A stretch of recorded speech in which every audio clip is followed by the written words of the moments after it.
Right on, Stephen. Good to have you on the podcast. It's crazy. We were just talking off the air what a small world the college Mhm. soccer world is, that we're just here you are in the middle of the country and while we followed each other on social media, we've never really talked in 30 seconds we started drawing the connections of 1 degree of separation between us. Truly, truly 1 degree of separation, it feels like amongst all coaches in America. Yeah, people don't understand that, which is why I tell kids and parents and stuff, stop talking crap about other coaches and programs and stuff on social media, even youth coaches. Mhm. Don't do it. Don't get involved. It may not work out well for you because somebody knows somebody and we're pretty closely connected. Yeah, absolutely. That's good advice you're giving. Hopefully they Good, listen. good. So you're, for those who are just listening, you're at Missouri St. Louis now, huh? Yeah, yeah. Fairly recent. You're going into your second season, I guess, Yeah. right? Yes, correct. I joined staff in late June, moved out here with my wife at the end of July, and about 2 weeks later we started preseason. So I'm in my first spring with the team as well, which is great just to lay out some foundation and some blueprints for growth this spring and utilizing the spring season. We had a phenomenal run last year. The goal, of course, is to reach that Elite Eight game again, hopefully move past it and make a Final Four, maybe a run for a national championship. So great to have the spring season with the team to continue to layer in culture and individual growth and development, at this time of the year. Yeah. So t tell everybody that doesn't know where you guys compete in and how it's different than the D1 world that you came from. Yeah, absolutely. So we're NCAA Division Two. We're in the GLVC. So a lot of our opponents are Missouri, Illinois.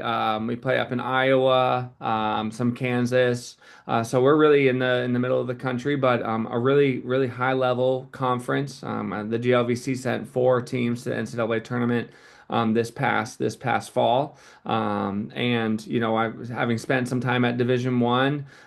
There's a lot of separation just in the Division One world between the different programs, the Power Fours versus the mid majors, and what I can share with the conference and the team at UMSL. I mean, we're a high level Division 2 team, and it's a really competitive level.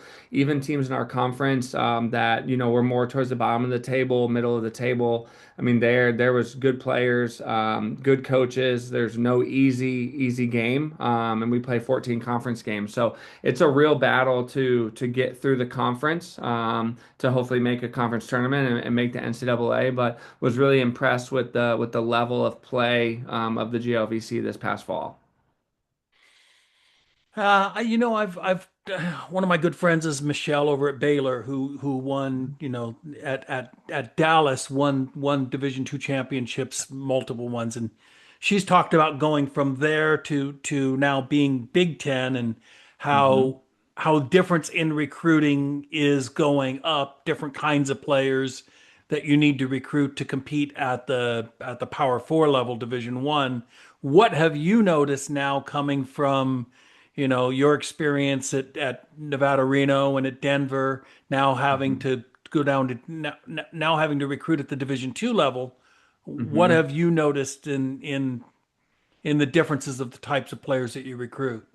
Yeah, good question. I think for UMSL, we're probably a little bit more regional base, focusing our attention really on the St. Louis-based players. The Kansas City players were 4 hours from Chicago. We're about 4 or 5 hours from Milwaukee, about 4 from Indianapolis. So we're focusing more on that in the more of the local region. That's just budgetary reasons too. We don't have the Division 1 budget to be flying across the country to all like the ECNL events. So I think there's a lot more of local base recruiting. In terms of the type of athlete, I mean, there's still great players at Division 2. There's great athletes. I mean, several players on our team were recruited to the Division 1 level. Could have played Division 1, maybe chose Division 2. Just more of the, I would say, well-rounded student athlete, one that's looking for more of the soccer piece, the academic piece, the social piece. Certainly in the fall, there's really not much of a difference between Division 1, D2, D3, junior college in terms of the amount of training, the amount of games. Obviously, the travel is going to be a little bit different between the different levels. But we really are looking for student athletes that are focused on grades, that are going to focus on getting a degree in hopefully 4 years. Certainly, Division two players, there's an opportunity for some of them to go professionally, but I would say a majority of the Division two players, are looking to really have an enriching and transformative experience with college soccer, and then onto their finishing their degree, and then on to the next chapter in their life. So I really have enjoyed Division two, and I think you're recruiting a more well-rounded student athlete. And I just think there's less turnover as well amongst rosters at Division two. Players more inclined to join a program and want to stay at a program for all 4 years. Of course, if the environment is worthy of keeping a player for 4 years.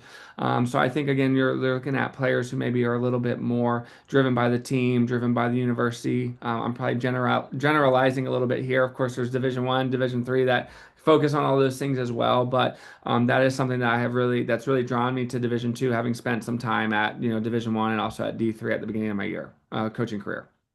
No, I don't think you're wrong, Stephen. I think that I'm hoping it settles down. I think the Hmm. excitement of NIL money. I mean, I've talked to we've got a friend of ours who's I won't say the name and I won't say the school, but he won national championships at the D1 level. Hmm. And he says it's frustrating that the very first question many of the recruits are asking is how much playing time will you guarantee me and how much money will you give me? So Hmm. the focus Hmm. has become on what can you do for me, not what can I do for the team. Hmm. Hmm. And it's so I've said this so many times, Stephen. I think Division One on the women's side is striated into at least 9 different levels. Hmm. We have the Yeah. elite of the elite. We have the same 5, 6 schools that you can name preseason that are going to win the national championship. I mean, if you gave Hmm. you see it happen on the men's side once in a while. You see the Akrons and the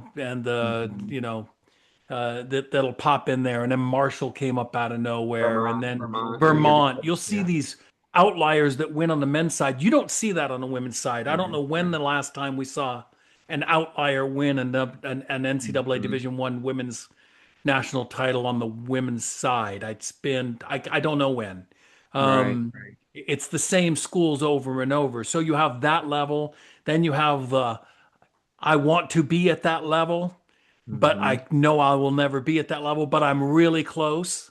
We Hmm. we make the tournament every year, but we don't, we rarely get past the Elite Eight, if ever. And then you have the level that wants to be in the tournament. Then you have the level that wants to win a conference title. Then you have the level that hopes to win a conference title or be in the conference championship. And then you've got the schools that will never be in a conference championship, will never even finish over 500 ever, have never done it in the program history, and then you've got the schools that can barely, Division One schools on the women's side that can barely fill a roster. Yeah.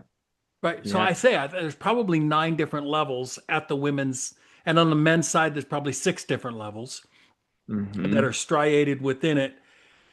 And while Division Two has that and Division Three has that on the women's side, I don't think it's striated into 9 levels.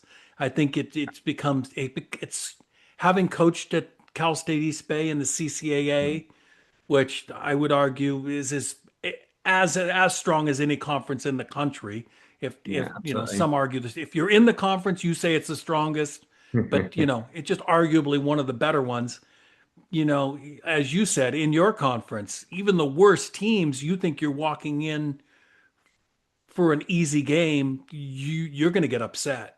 A hundred You're going to percent. get that doesn't happen as much at the women's Division One level. I think, like I say, I think it's more striated, and Hmm. Hmm. possibly because there's too many schools. I think maybe for the amount of Division One talent is there shouldn't be. There are some schools that just should not be Division One competing at the Division One institutional level. I Right. think is part of it, and I think the other part of it is on the women's side. And you having been a men's college collegiate player, tell me what you think. Hmm. But I think we don't have enough female players to fill the roster spots when we talk about what a collegiate player should be. Hmm. I mean, look, I coached at the junior college level, and I absolutely had rostered players on good teams that they could barely play. The Hmm. women could barely play. They were not good. It was Hmm. shockingly bad at how bad those. But I needed to fill my rosters, Right, so absolutely. I will take anybody. And there are schools, many schools, more on the women's side in this country where that's the case. I don't know. Hmm. What are your thoughts? Yeah, certainly the parity at Division Two, Division Three is a bit of, I would say the top to the bottom. It's a little bit tighter than, I mean, I've never heard it described as the nine tiers of D1, but I absolutely would second that thought, Donna. It's very true. Just the few schools.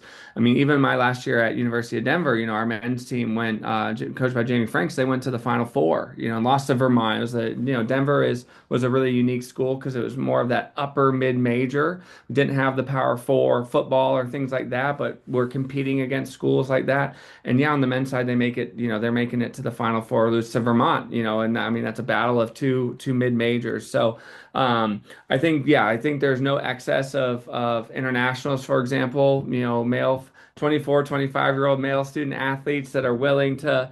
I didn't make it pro in England, so let me go fill every D2, D3, JUCO roster in the US. And I think probably a little bit more again on the women's side. There seems to be more of a focus on the team and the experience and how that experience is going to propel me into the next chapter of my life. I think that's probably why junior college women's programs, there's of course the reputation of, oh, you just go to JUCO if you have bad grades.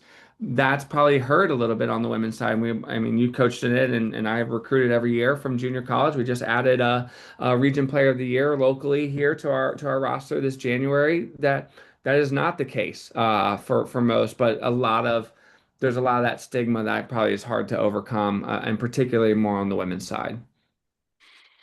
Yeah, you're so right, and I that stigma is you have. I think parents and I want parents and players to ask themselves where is that stigma coming from, and why is it Mhm. stopping your kid from doing what's right for them? Is it more important to you as a parent or a player that you look good to your friends and look Hmm. good on social Hmm. media? Is that more important than just doing what's the right thing for your child? Because you talk about that player that you're talking about right now. I had a client last year who, decided to go to junior college and then won a couple of state titles and now is making an immediate impact to her team. The minute she stepped on the Hmm. field at the D1 level at Sacramento State, made an immediate impact to the team. And I'm going to Hmm. argue very strongly with and that she would not have made that immediate impact at the Division 1 level had she not had that junior college experience. Yeah, absolutely. So you can And go that's, and sit. It's just yeah. hard for a freshman. Men, Hmm. male, female, moving away from home sometimes, quite often, Hmm. having to settle in, having now to play against, e- even if in a perfect world, against only a 22-year-old senior or Hmm. Hmm. 21-year-old senior is who has 100 college games under their belt.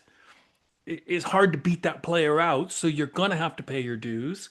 Hmm. And I just hate the stigma of the junior college being something lesser than rather than being a stepping stone. Hmm.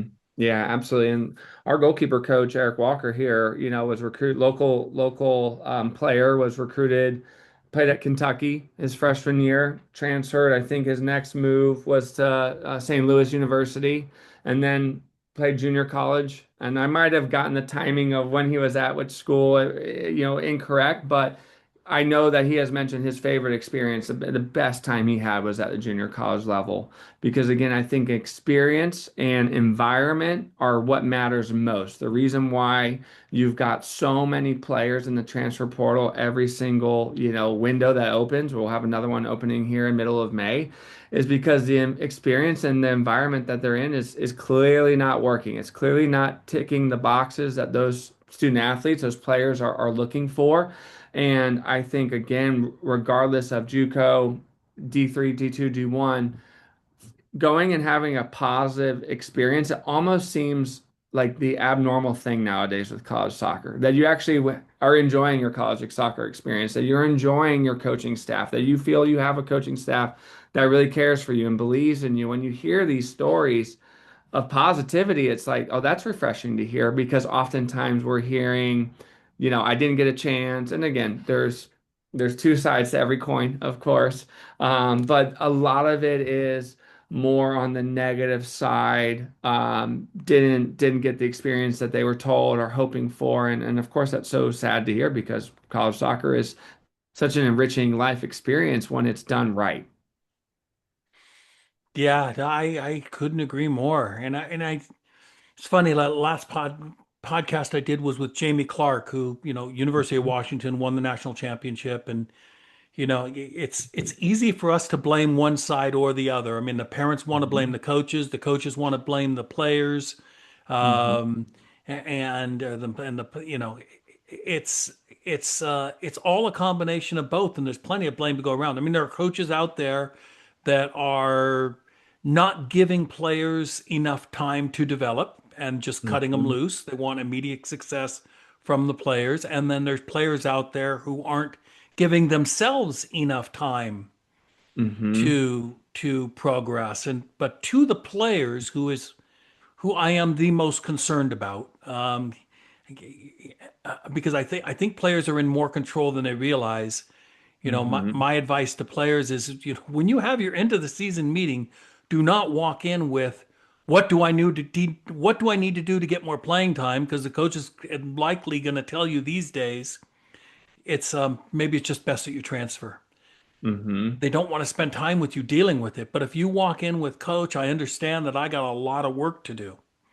And what I want to Mhm. do is need from you is to help me develop a plan so that I can become an impactful player to help the team win, Mhm. instead of what can I do to get more playing time. Rephrase it with the coaches. Don't put them on the defensive, and Mhm. try to get a plan from them and help them understand that if it takes a year or two for me to develop them, that's what it takes. But I'm here to support the team. That less coaches would be asking players to leave Mhm. if that were the tack that the players take. So again, I'm here to educate the players, not blame them.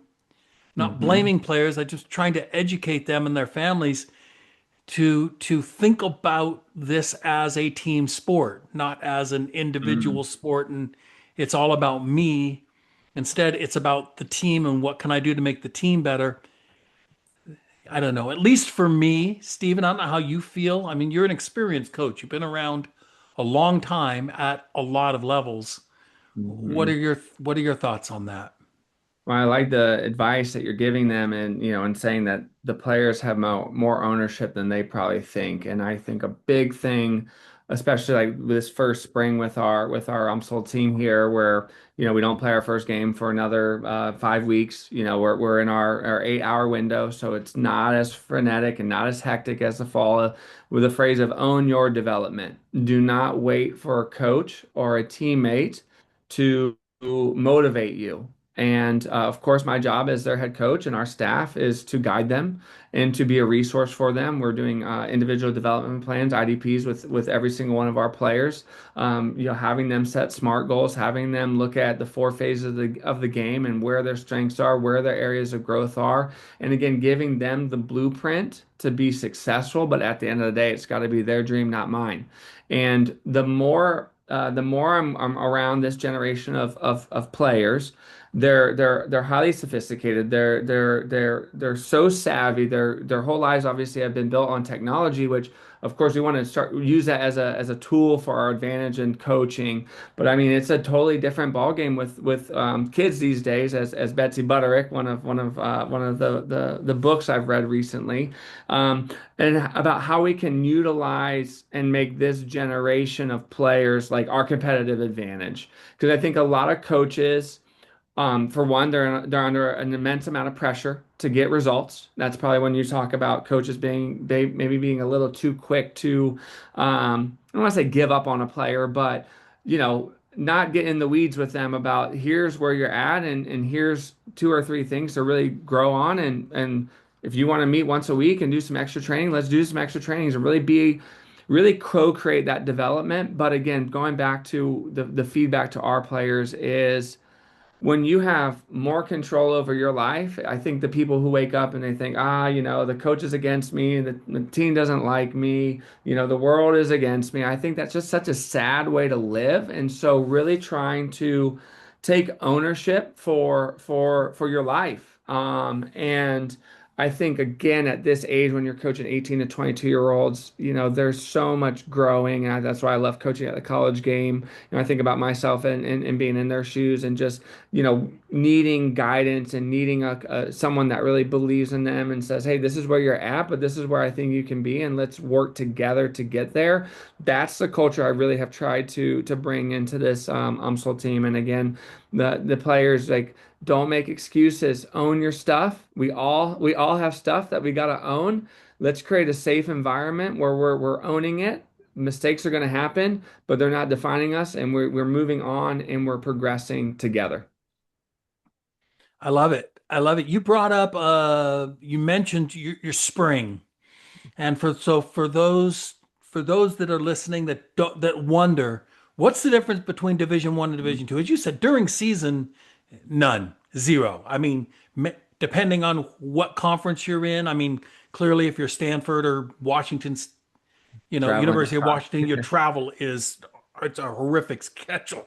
Frankly, Yeah. you're traveling coast to coast nowadays. It's crazy that we have West Yeah. Coast teams in the ACC, but I here don't get we it either. I are. thought the Atlantic Ocean was on the other side, but Yeah, here we are. But besides that, that there's no difference in season, virtually Mhm. none. Everybody's working just as hard, putting in the Mhm. hours. It's insane. It's Mhm. 60 hours a week as a student and an athlete during Mhm. season, plus sometimes if you want to Mhm. count the travel. But in the spring, what's the difference between what you can do with your players and then how, as a Division two coach, how can you make it feel like a Division one experience and stay Yeah. within the rules at the same time? Yeah, yeah, good question. I know Division One, like at Denver in our spring seasons in the first bits, we were still in kind of the 8 hour window, just like we're at Division Two. And again, those 8 hours are you're allowed maximum of 4 hours with the ball. That's like your normal training session, and then 4 hours without the ball. The spring is certainly a time for us where we really start to focus more in the weight room,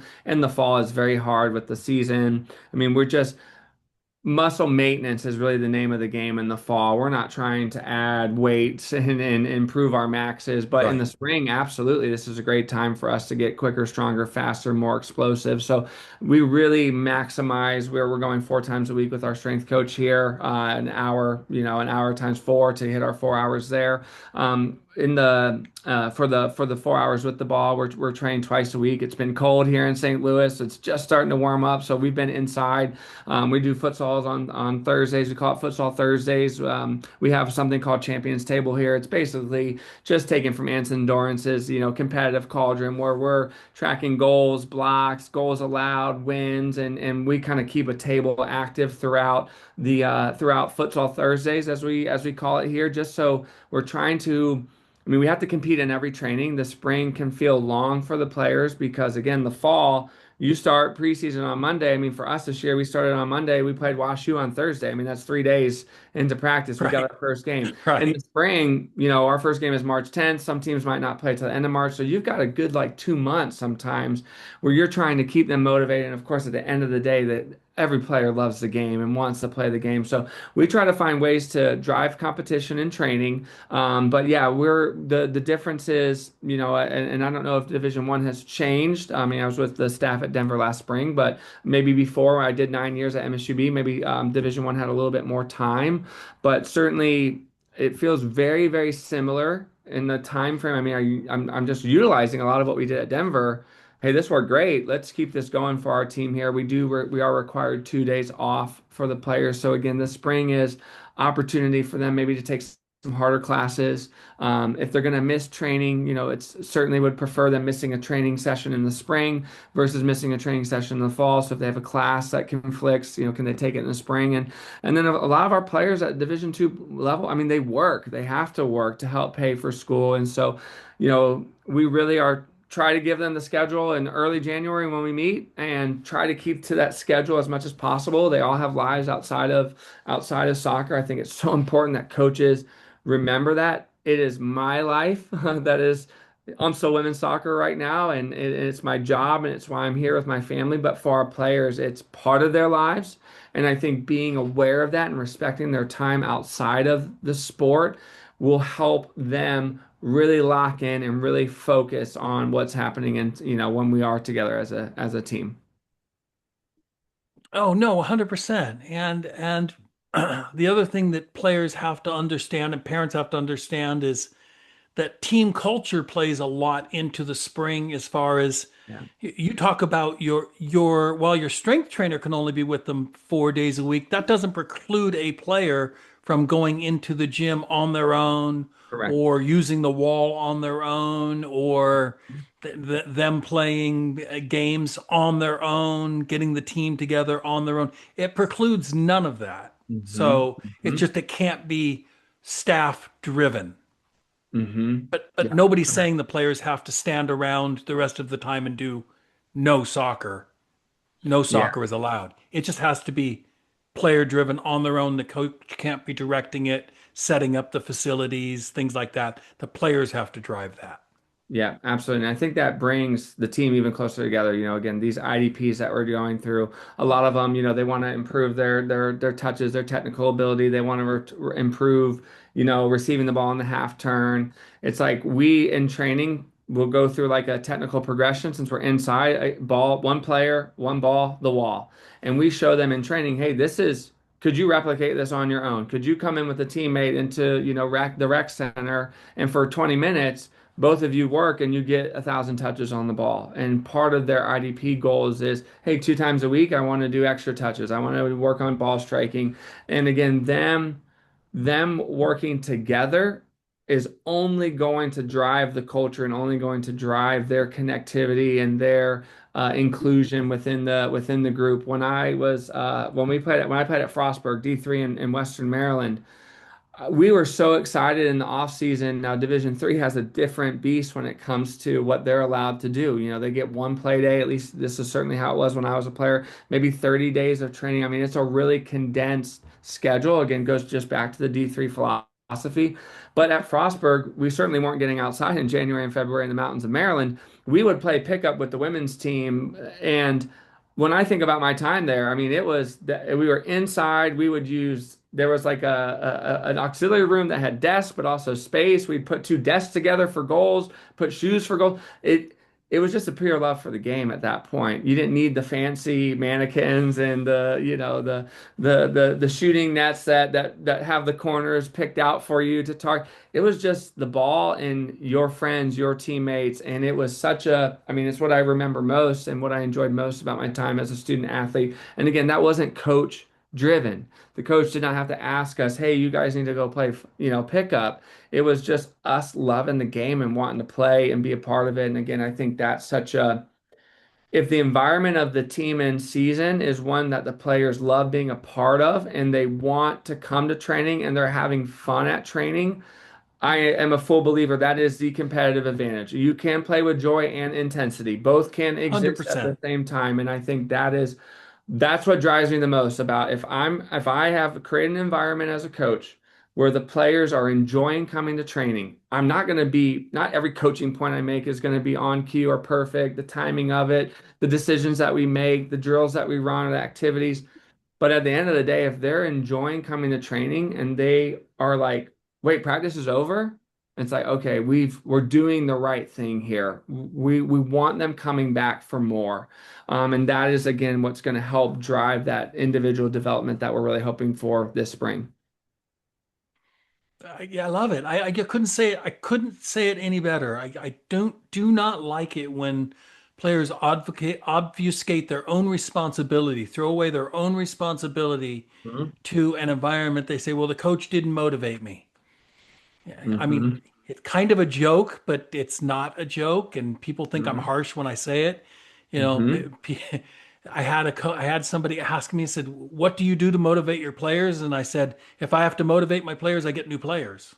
I want players that are motivated because of the love of Absolutely. the game, because they Hmm. can't get enough soccer. They want to play. They're motivated to get better because they love the game and they want to get better. If I've got to sit there and be their rah-rah cheerleader to motivate Hmm. them and what I do doesn't motivate them enough, then that player is probably not going to develop in the way that I think they should Hmm. develop. And that means it's going to be hard for them to get playing time. And then it becomes a self-fulfilling prophecy. Absolutely. Coach doesn't love Absolutely. me. Coach doesn't pay enough attention to me. So I'm not going to try hard. And the more they don't try hard, Mhm. the more I don't pay attention to them. And the more I don't pay attention, eventually they're just going to work themselves out of the squad. So I know it's a little Hmm. bit harsh, but that was my joke of an answer that kind of not a Hmm. joke. That's yeah, motivation needs Hmm. to be intrinsic, not extrinsic. Which is it's more challenging. That's why I think a lot of coaches are struggling because the whole world that they live in with social media, it's all external validation. And, thinking about players who make a post and then delete their post 30 minutes later because they didn't get the right amount of likes and they think that that reflects poorly on them. Again, knowing the psyche of the player that we work with in the college game is crucial. I mean, coaching is about human development and knowing the humans that you're working with. Like I said, it can turn into the competitive advantage for you as a coach, or it could be potentially your downfall as a coach. And I think the motivation piece at the end of the day, humans learn best when they're having fun. Every player that I work with, they want to have autonomy over their life at the end of the day. They really do. I think there's maybe some murkying of the water or whatever the expression is. You kind of have to help them peel back some of the barriers that are there for them and help them recognize those barriers and how to remove them. But at the end of the day, the players of this generation, they're motivated. They want to do well. They want to be accepted within a group. And being accepted within the group means that if the culture is and energy of the team is good, a lot of them are going to want to fall in line with that. A lot of them don't want to fight that. I think when there's a lack of clarity, a lack of communication, a lack of consistency with from and everything with our program culturally, the buck stops with me. If I want our players to lead with vulnerability, if I want our players to look within the mirror, I have to lead by example here. If I expect that, well, what I do is I do that. I show them this is the way, this is the expectation, and it is on each of them. It's a choice every day. Are you going to add to the team culture? Or are you going to take away from the team culture? And again, the motivation piece, I think helping them start to really understand the value of the internal motivation, the delayed gratification because it's so instant gratification all the time. I'm so proud of our freshmen, not just our freshmen. I'm so proud of a lot of our players this year who didn't see significant game time. Only maybe got some garbage time minutes in some games that we were up. And of course, I tell them every minute you get on the field, you earn. I'm not here to run a charity. I'm not just giving minutes because I feel bad for you because you didn't play 4 games in a row. You have to continue to work hard in training and earn those minutes. But our players here really have an incredible amount of self-awareness done. It is so motivating and like inspiring for me as their coach because a lot of them take accountability. They're like the antithesis of all the things that you hear, the stereotypes about this generation. They're humble, they're hardworking, they're not entitled. I'm so grateful to work with this group of players here, and again, I think that's why we had the heck of a season that we did, making it all the way to the Elite Eight as a team that was projected to finish fifth in the conference. Yeah, and not to blow any smoke up, whatever, but this does come from the top, Stephen. So this says something for you and your staff and how you set the tone. And it's pretty Hmm. wild that you guys did what you did, by the way, because and I'm sure the last coaching staff did a good job recruiting and Absolutely. left you in a good position because you got hired very late, didn't you? Yeah, yeah. Basically, interviewed in early May, and I'm glad you mentioned that, Don, because Matty Moon, our previous coach, they won. They were a fifth seed that won the conference tournament the year before. They're upset, and I think so that's our next progression as a team is going from the underdog to becoming now the top dog. We finished the season 10th in the nation, finishing in the Elite Eight. We got upset in the first round of the conference tournament as a number one seed. It was unfamiliar territory for our group and for me as a coach, because I mean, you can go and look at my records at MSU Billings. It's the first time as a coach that I've really won. And so I think that, I'm the team I coached this year was 100% recruited by Coach Maddie Moon, and she left an awesome team. She left the program in great standing, won the season before, went to Iowa as an assistant coach. She did very well here, and it was a solid foundation that I stepped into. And I'm very grateful and appreciative that they accepted me very early on, and we basically worked together to bring the best for the program. And the best for the program this past fall was making it all the way to the Elite Eight, which was amazing. Yeah, but this does, and what I wanted to talk about and get your take on is the role that a coach plays in the team culture. You touched on it a little bit, but in the really difficult position you came in, getting hired after spring, basically things were Hmm. over, and Hmm. the girls are going into summer. I mean, they don't really know you, and now they've got Absolutely. to come in, and I'm sure there were some really nervous girls, Yeah. wondering how their season was going to go. And there might have been one or two that were upset that maybe got more playing time under the previous coach than they got under Hmm. you because you've got decisions to Hmm. make. But how did you Hmm. manage that transition phase? Yeah, it's a great question. I think the number one thing that I knew coming in is I needed to build connection very quickly. So, they were, yeah, when I was officially announced to the team, it was early June. Everyone was home for the summer. I was in Denver. I was finishing out the job there. I mean, I didn't move full time to St. Louis until a couple weeks before the season started. So over the summer, just doing individual FaceTimes with them, giving them a set of questions that we were going to go over. Every player got the same set of questions, about them, who they were as humans, but also their role within the team, the experience that they had with the team previously, what they felt worked well within the group, what they'd like to see change, what, if anything, needed to be stopped.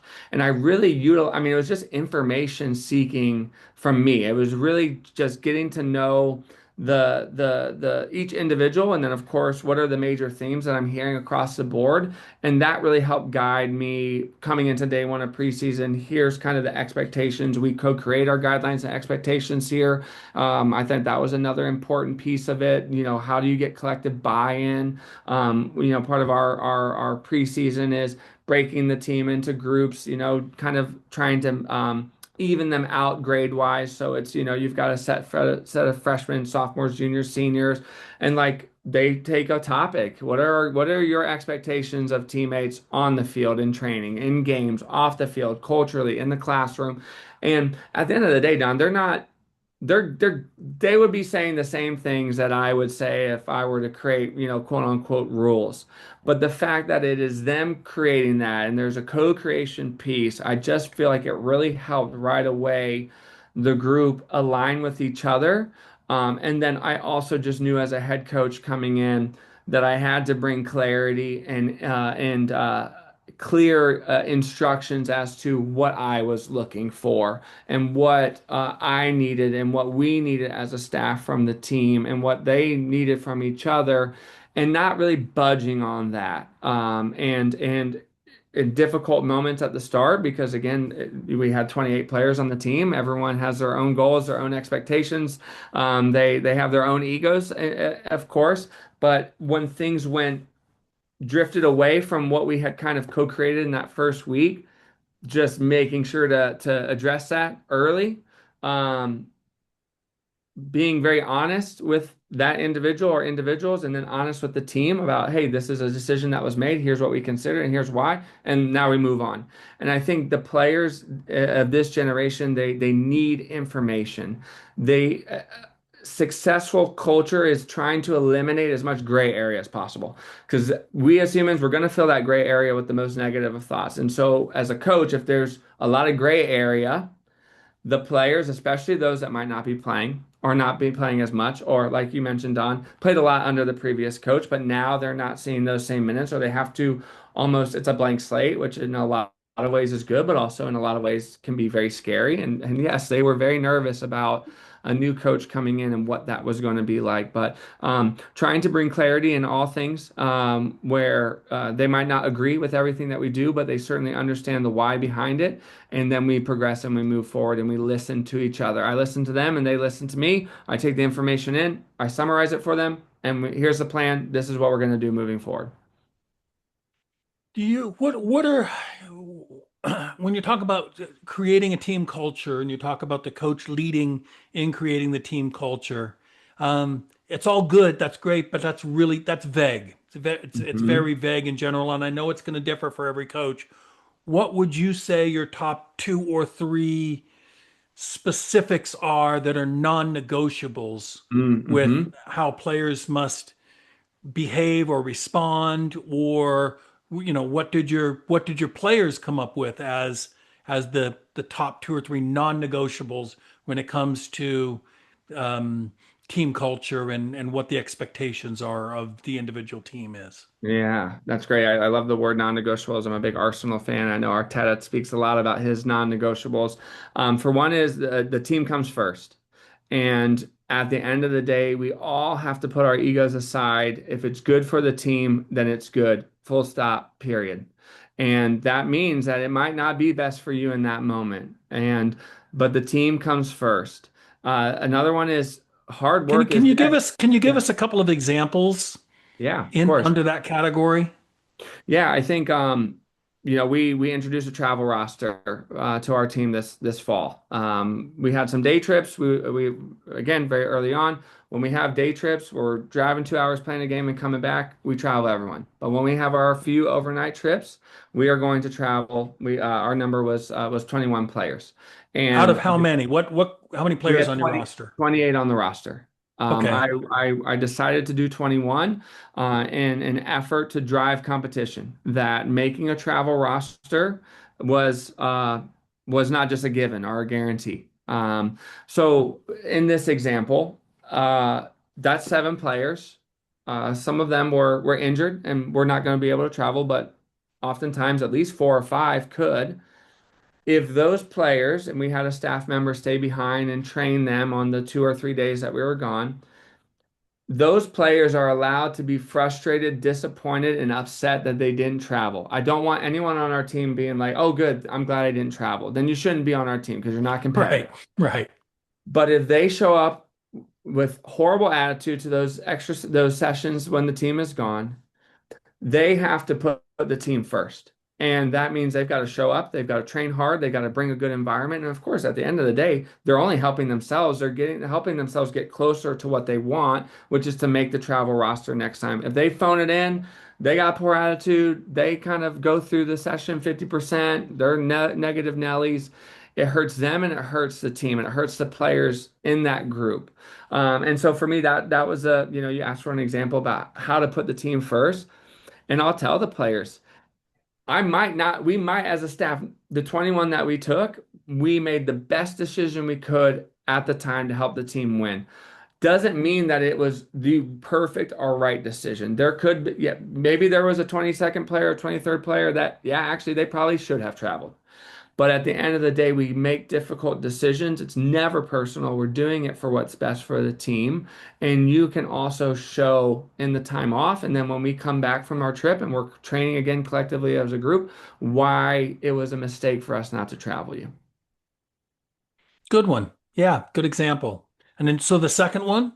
Yeah, that hard work is basically an expectation. I think sometimes players like, Coach, I've been working so hard. Why am I not getting playing time? It's like hard work is what is required to be on our team.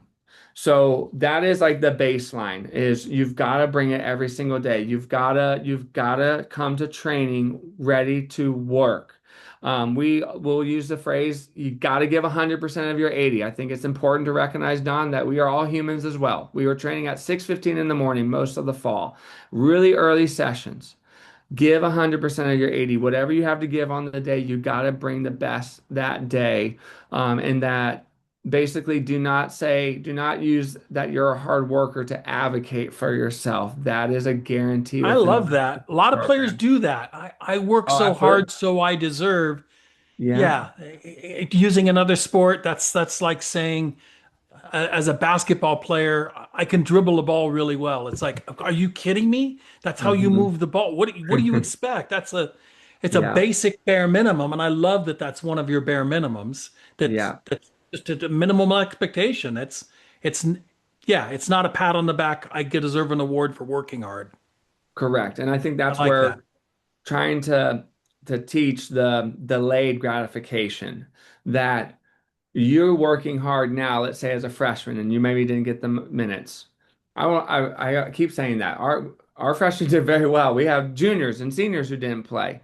You you working hard now. What is that setting you up in the future? What does that look like? You want to improve in this area.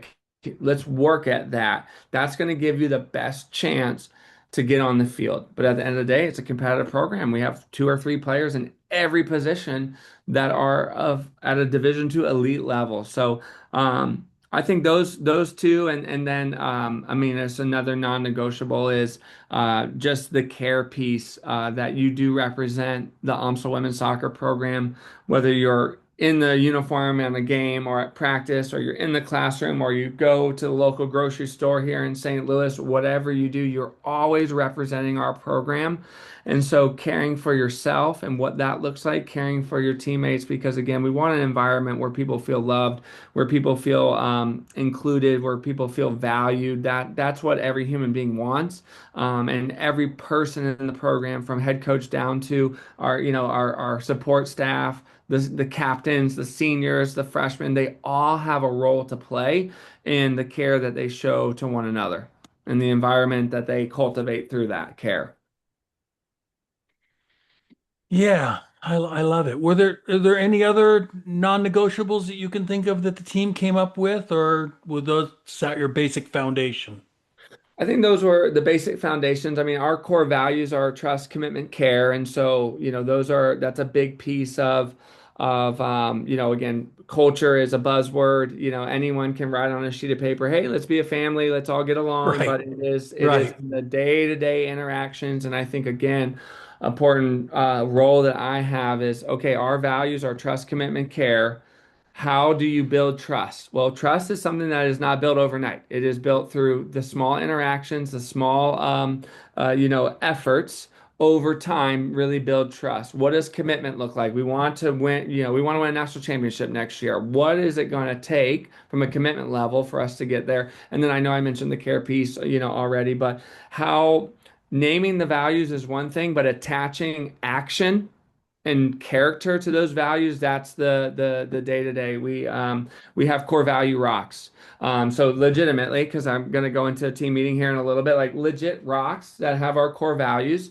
And Oh, cool. this is our first time of this semester doing it. So the coaches start the activity. So like our job as a staff will be one coach will take trust and why we're giving it to this player, commitment and care. Once that player has it, every week we're doing Team Culture Fridays. It's just the time that worked with scheduling for everyone to be there. So we do it at the end of the week.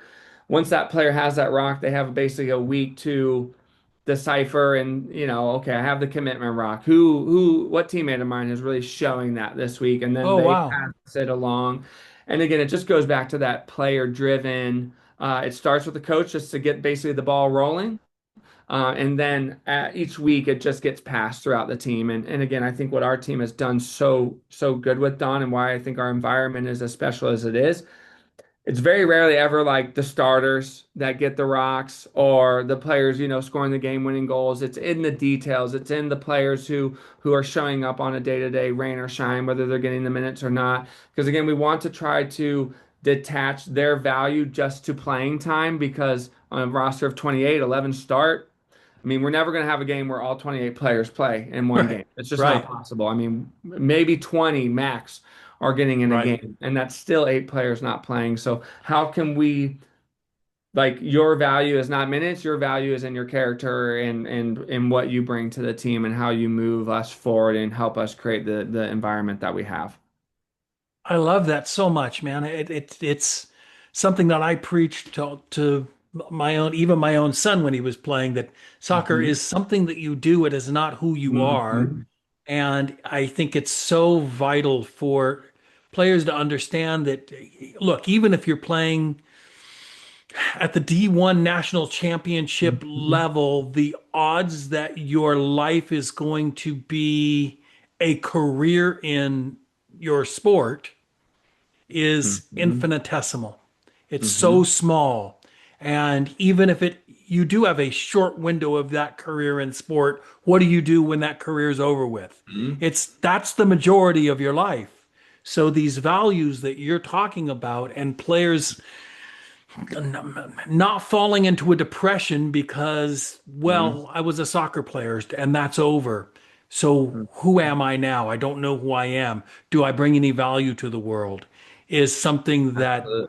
parents can work on early, coach can work on early, and then certainly as a college coach, people don't understand that haven't done it, but you're ushering your players into adulthood. You are I know some coaches don't want to be this and don't want to think about this, but what I hear you describing is a form of parenthood, Mhm. of helping those players,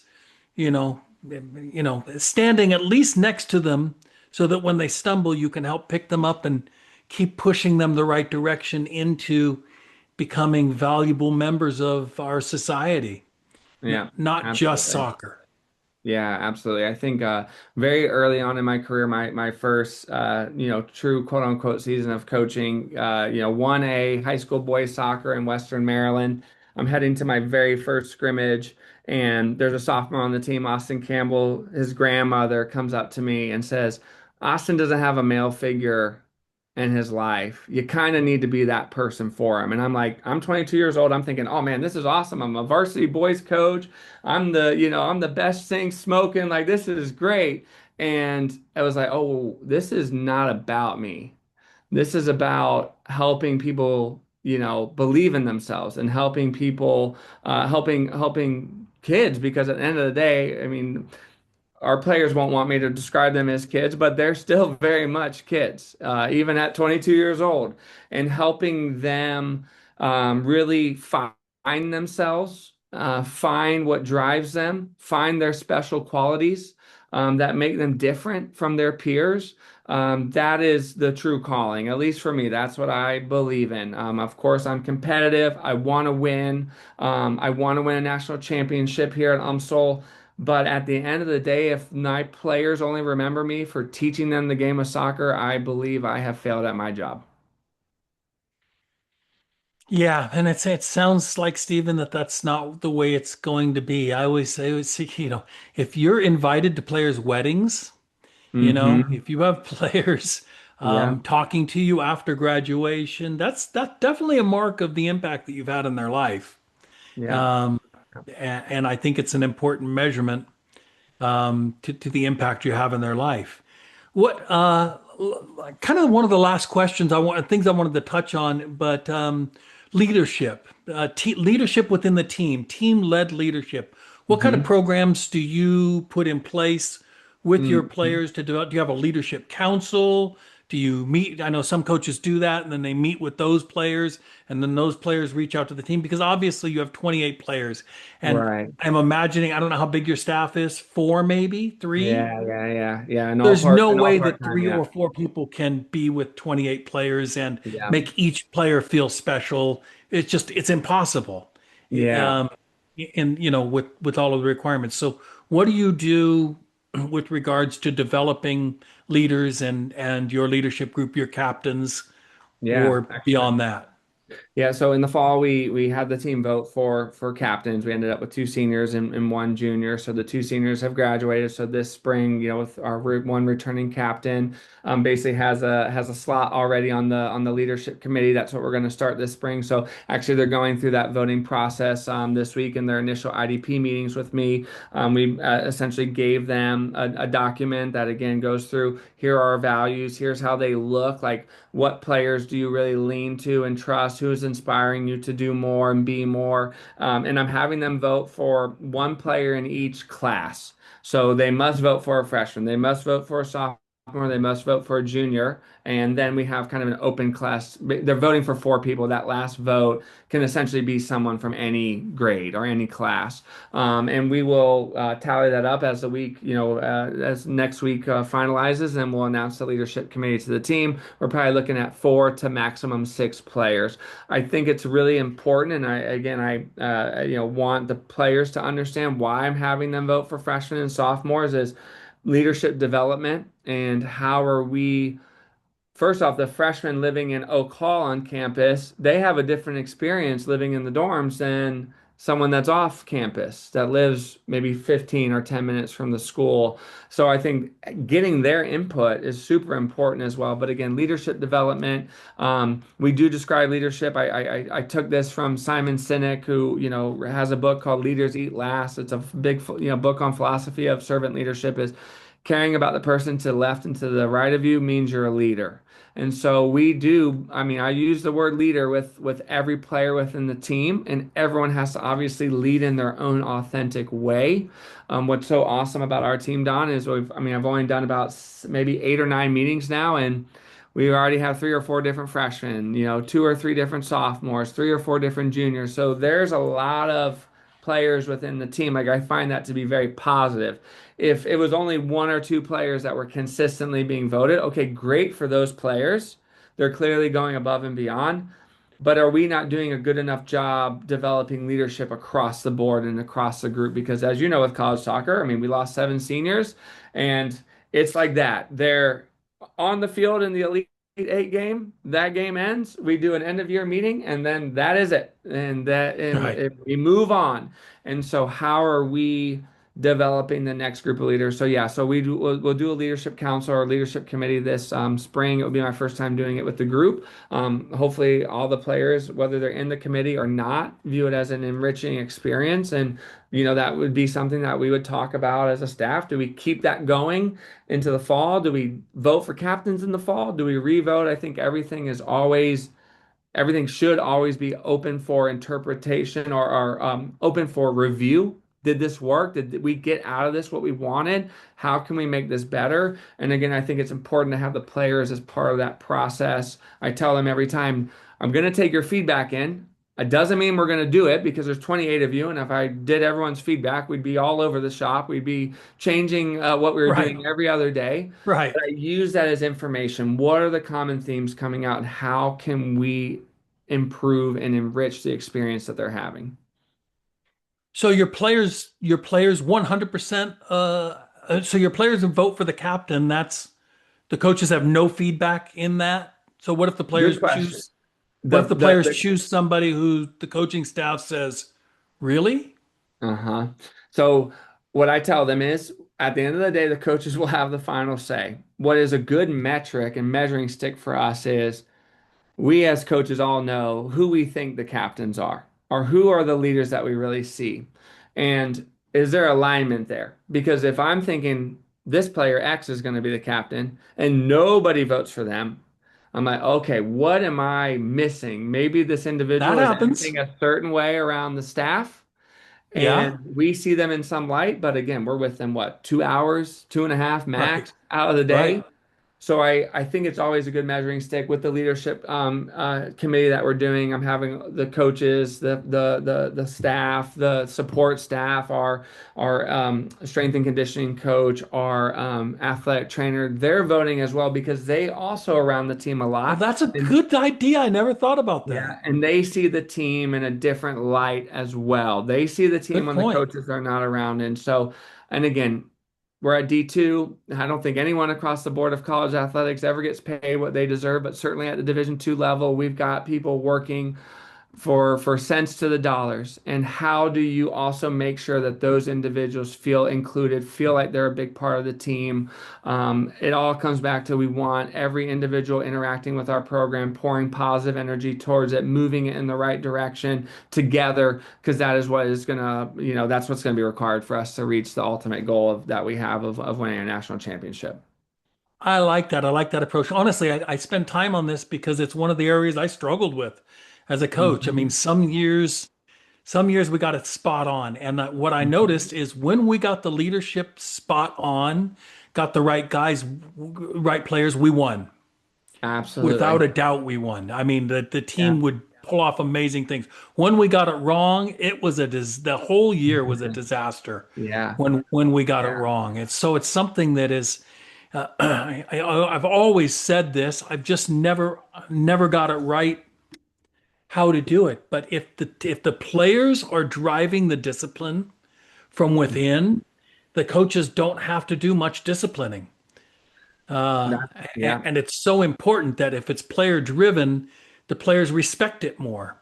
And especially if it's the better players. How do you deal with it if the leadership isn't the better players? At least on the guys' side, it'll never work on the guys' side. Yeah. You can't Yeah. have a player who's not a stud as a leader. Yeah. It will never work. But on the Yeah. women's side, it can work a little bit, but there's Yeah. still a sense of, I mean, you can't have a kid who's getting no playing time being one of Mhm. the leaders, can you?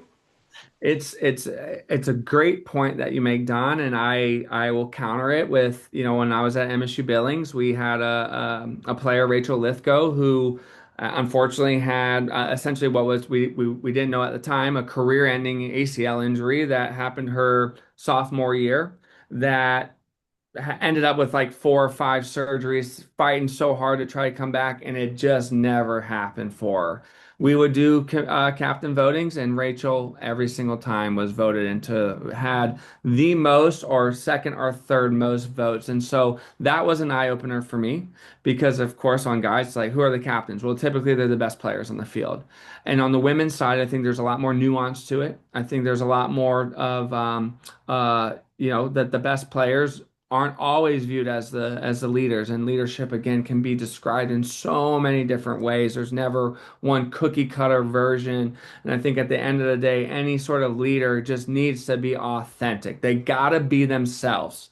If they are trying to be someone that they are not, everyone else around them can sniff that out and knows that, and you lose respect.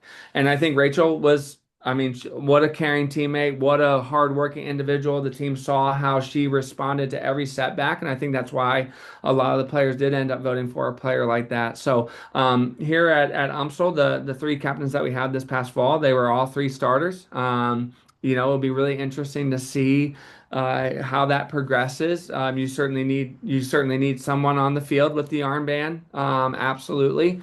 But I really think across the board, and it doesn't mean that it's right. And your definition of right, I mean, at MSUB with Rachel, it wasn't her fault, but we won 6, 7 games was probably the max we got. But you just try to make decisions as a coach that you feel are best for the team. And when it goes well, evaluate it. When it doesn't go well, evaluate it. And don't hide from when it doesn't go well or place blame. I was born at Georgetown University Hospital. We're big Georgetown basketball fans. And so John Thompson Jr., the coach, the famous coach there for the Hoyas through the 80s and 90s, his book, he talks about a loss that he had to North Carolina and Dean Smith led team, and he's talking to Dean Smith after the game, and Dean Smith tells John Thompson, "You're gonna be all right in this profession because when things go wrong, you don't blame the players." And I really believe in that philosophy. It doesn't mean that I'm a punching bag that is going to take 100% accountability, that it is a one-way street and you can walk all over me. Absolutely not. But when things do not work out the way they are intended, you have got to look in the mirror and you've got to take ownership and you've got to work to get better. And that's to me what helped me this year. Probably have the most connection and most closeness with the team is I took a lot of the lessons learned from MSU Billings, from Nevada Reno, from Denver, my experiences, and you just again try to be the best version of yourself for the players and hope at the end of the day it works. You got to get lucky. This year we had it was the right storm of my personality, my culture, what the team needed. It just clicked, and hopefully it can continue to click in year two and beyond. Man, I couldn't think of a better way to wrap this up. I really appreciate you being with us. I know you got to head out, get ready for your team meetings, Yeah. so I won't keep you too much longer. But thanks for coming on with us. I know this is going to help some players and some parents and hopefully even some coaches that listen to this. I appreciate your time. Yeah, Don, thank you so much for giving me the platform, the program, to talk about the program and our student athletes, both past and present. I got some name drops in there. Hopefully, they're all okay with that. If not, maybe they won't listen. But I really appreciate Don you taking interest in our program here and what we're doing, and appreciate your time. Thanks, Stephen. Appreciate it. All right, have a good day, Don. Thanks. So one of the topics that people come up with all the time that we have to respond to is the fact that in soccer we're seeing older players come in, older freshmen, 19-year-old freshmen, 20-year-old freshmen come in, and that's because those players have taken a gap year, and they're often more successful in college than the 18-year-olds. It's really tough, and if you find yourself in that situation or you know a player in that situation, it is why we have created gapyearsoccer.com.